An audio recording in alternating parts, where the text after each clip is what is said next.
ఓం నమ శివాయ. నమో కాళభైరవాయ నమ. విధాత టీవీ ప్రేక్షకులు ప్రతి ఒక్కరూ సుఖ సంతోషాలతో ఉండాలని ఆ మహాకాళభైరవుణ్ణి రాజశ్యామలాదేవిని ప్రార్థిస్తూ మీ విశ్వసాయి గురూజీ. అందరికీ విజయదశమి శుభాకాంక్షలు. ఆ అమ్మవారి ఆశీస్సులతో అందరూ ఆనందంగా ఉండాలి, అష్టైశ్వర్యాలతో ఉండాలని భావిస్తాను. ఆ మాత మీ అందరికీ ఆశీస్సులు ఇవ్వాలి.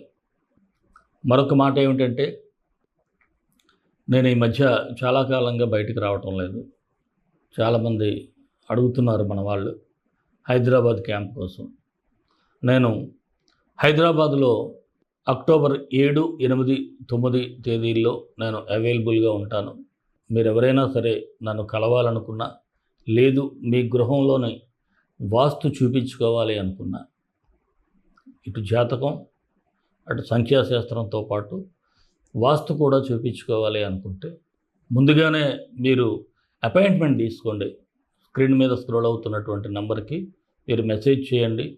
వెంటనే అపాయింట్మెంట్ తీసుకున్నట్లయితే నేను ఉండేది 3 రోజులే. అందువలన మీరు ఎవరైనా సరే మీ జాతక పరిశీలన కోసం కావచ్చు, అలాగే మీ నేమ్ కరెక్షన్ కోసం కావచ్చు, లేకపోతే మీ ఇంట్లో వాస్తు చూపించుకోవటానికి కావచ్చు.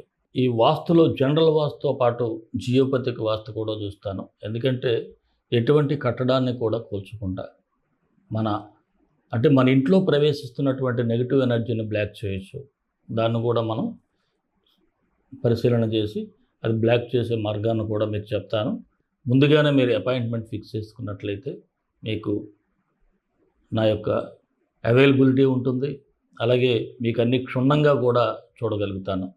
మరొక మాట ఏమిటంటే, ఎప్పట్లాగే మనం ముఖ్యంగా రేపు వచ్చేటువంటి అమావాస్యని మహాలయ అమావాస్య అంటారు. ఈ మహాలయ అమావాస్య రోజు పితృపక్షానికి శాంతి చేసుకుంటారు. వారి యొక్క ఆత్మశాంతికి, తద్వారా మన కర్మలను తొలగించుకోవడానికి, మనకి ఏదైనా అబ్స్ట్రక్షన్స్ వస్తే వారి ఆత్మ శాంతింప చేయటం ద్వారా కూడా వారి అనుగ్రహం కలుగుతుంది. అయితే దీనికి మనం ఎలా చేయాలి, ఏమిటి చేయాలి అంటే అనేక మంది అనేక రకాలుగా చెప్పచ్చు. ప్రతి మనిషి మరణించిన తర్వాత కాళభైరవ యాతన అనుభవిస్తాడు. అలాగే ఈ పంచభూతాలకు అధిదేవత అయినటువంటి ఎవరైతే శివకేశవులు కాళభైరవుణ్ణే పంచభూతాలకు ఒక అధినాయకుడిగా ఆయన ఏర్పాటు చేశారు. మన శరీరం కూడా పంచభూతాల్లో కలిసి ఉంటుంది. అలాగే అగ్నికి చివరిలో అర్పణం అవుతుంది. మనం ఇప్పుడు చేయాల్సింది ఏమిటి అంటే మహాకాళభైరవ శాంతి హోమం చేయాలి. తద్వారా పితృదేవతల ఆత్మకు శాంతి కలుగుతుంది. అగ్నికి ఎప్పుడైతే మనం అర్పణం చేస్తామో పితృదేవతలకి తప్పకుండా మీ యొక్క కర్మదోషాలన్నీ కూడా తొలగిపోతాయి. అలాగే రెండవ ప్రక్రియ ఏమిటి అంటే అన్నదానం. మనం ఎప్పుడూ కూడా అన్నప్రసాద సేవగా భావిస్తాం. ఎందుకంటే ఎదట వారికి అన్నం పెట్టడం ఒక భగవంతునికి పెడుతున్నట్టుగా భావిస్తాం. ఇప్పుడు మనం పితృదేవతలకు పెడుతున్నట్లుగా భావిస్తాం. మీ పితృదేవతల పేరుట ఇప్పుడు మన అనాథాశ్రమంలో పిల్లలకే కాదు, బయట కూడా నిరాశ్రయులకు మీ పితృదేవతల పేరుతో ఈ యొక్క అన్న ప్రసాద సేవ కూడా జరుగుతుంది. ఎవరైనా భక్తులు పరోక్షంగా పాల్గొనాలి అనుకుంటే ఈ స్క్రీన్ మీద స్క్రోల్ అవుతున్నటువంటి నంబర్కు వాట్సాప్ చేయండి. తప్పకుండా మీరు పరోక్షంగా పాల్గొన్నట్లయితే మీ పితృదేవతలు శాంతించడం ద్వారా మీ యొక్క కర్మలు, అంటే మీరు ఏదైనా పని చేసేటప్పుడు అబ్స్ట్రక్షన్స్ కలగటం, అంటే ఏదైనా ఆగిపోతూ ఉండటం ఏదో ఒక విధంగా, ఇవన్నీ తొలగాలి అనుకుంటే తప్పకుండా ఈ కార్యక్రమంలో పాల్గొనండి. మీకు తప్పకుండా కాళభైరవుని ఆశీస్సులు, మీ పితృదేవతల ఆశీస్సులతో మీరందరూ సుఖ సంతోషాలతో ఉంటారు. మరి రాశిఫలాలకు వెళ్ళే ముందు ఒక చిన్న మాట. మన వీడియోలన్నీ మీకు నచ్చుతాయని భావిస్తాను. మీ అందరికీ నచ్చాలని భావిస్తూ ఒక లైక్ ఇవ్వండి. అలాగే మన వీడియోల్ని మీ యొక్క బంధువులకు మిత్రులకు షేర్ చేయండి. ఎవరైనా మన ఛానల్ సబ్స్క్రైబ్ చేసుకోకపోతే వెంటనే సబ్స్క్రైబ్ చేసుకోండి.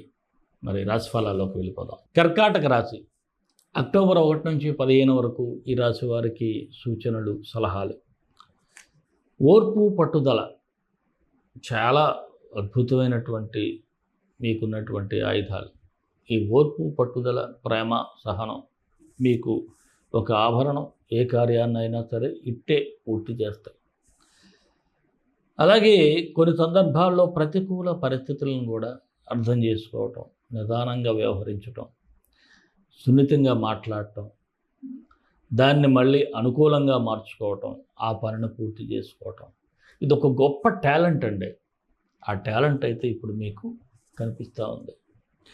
నూతన వాహనాలకు కూడా అవకాశం ఉంది. అవి కొనుగోలు చేసుకోగలుగుతారు.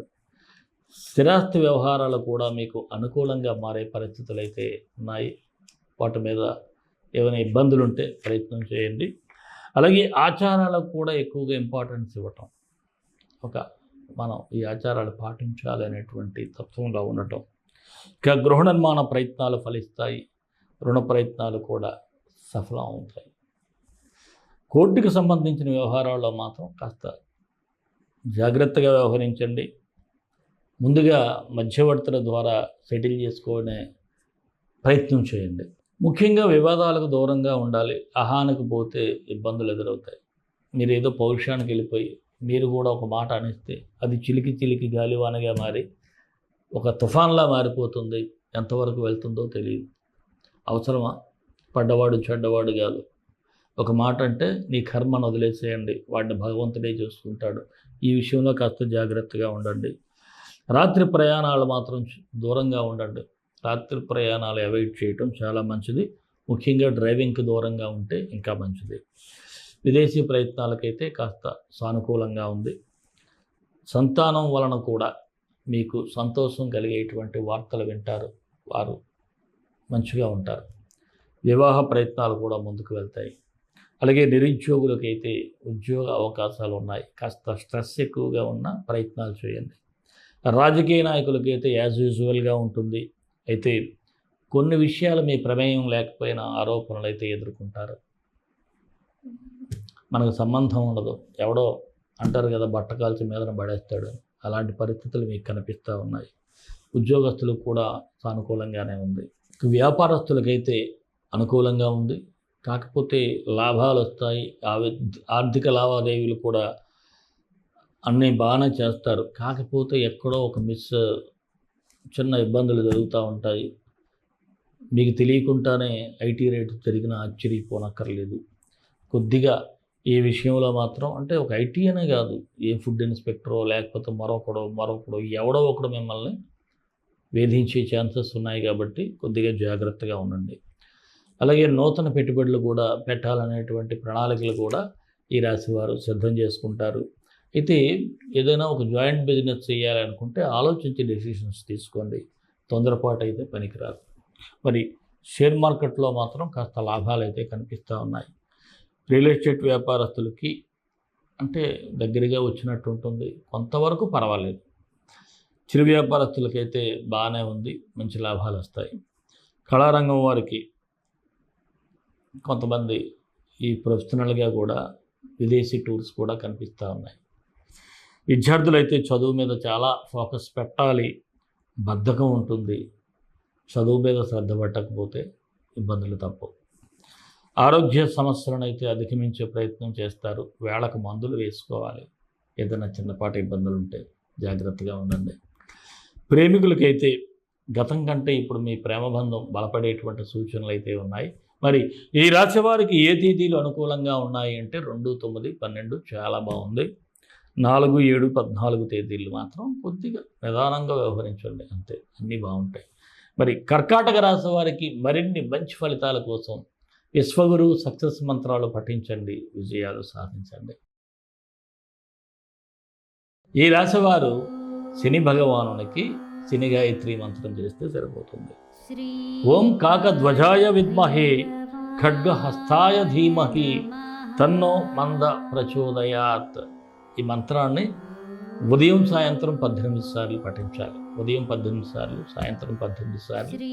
అవకాశం ఉన్నంత వరకు శనివారం నాడు శివాలయానికి, లేదంటే ప్రతిరోజు కూడా ప్రదోష వేళలో శివాలయానికి వెళ్ళండి. సాయంత్రం మంచిగా ఉంటుంది, మంచి ఫలితాలు వస్తాయి.